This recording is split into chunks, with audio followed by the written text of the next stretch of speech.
If you search how to convert a 3D scan into a floor plan, you're probably picturing a multi-step process.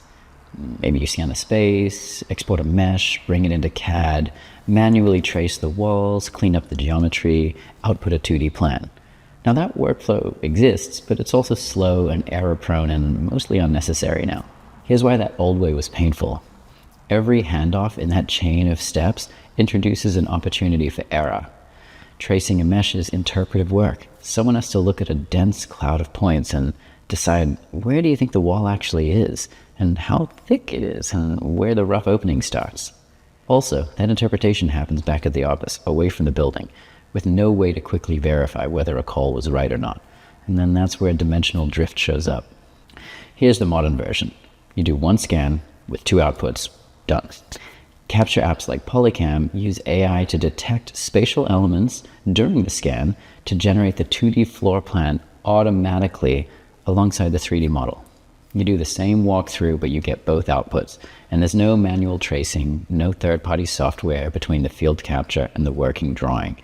Your job shifts from draft a floor plan from a mesh to review and verify this auto-generated plan before you leave. It's a much shorter task, and it happens on site. So here's the actual sequence. You walk the space slowly in a consistent direction, moving the device up and down for full vertical coverage. Roughly 2 minutes per 100 square feet is good. Then while you're walking, the AI is detecting walls and openings and fixtures and furniture all in real time, so that by the time you finish, the system already has a working read on the room. Then, dimensions surface on screen. You can check wall runs, ceiling heights, rough opening sizes, and anything that the AI read wrong, you can fix in the app before the file leaves the building. Because catching a wrong wall thickness on site takes 30 seconds, but catching it back at the office, after work has already been built around it, that's a different problem. Then you can export DXF for AutoCAD or Revit, or PDF or PNG for client handoffs, and your file's ready before you're back in the car.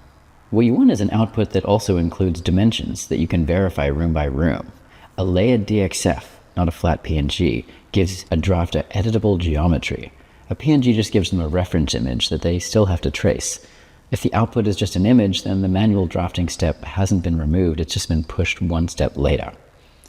A linked 3D model is also useful after the site visit.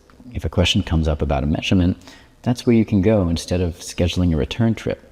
This kind of process works really well for renovation scoping, as-builts, permit closeouts, bid packages, and facilities records. But it's not the right tool for stamped survey work or anything requiring a licensed sign-off. Those have regulatory requirements that a phone scan isn't designed to meet.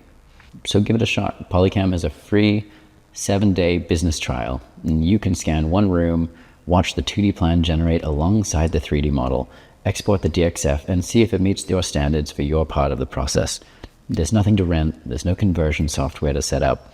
If a dimension looks off, you can fix it before you leave. One scan will tell you whether or not it works for your projects.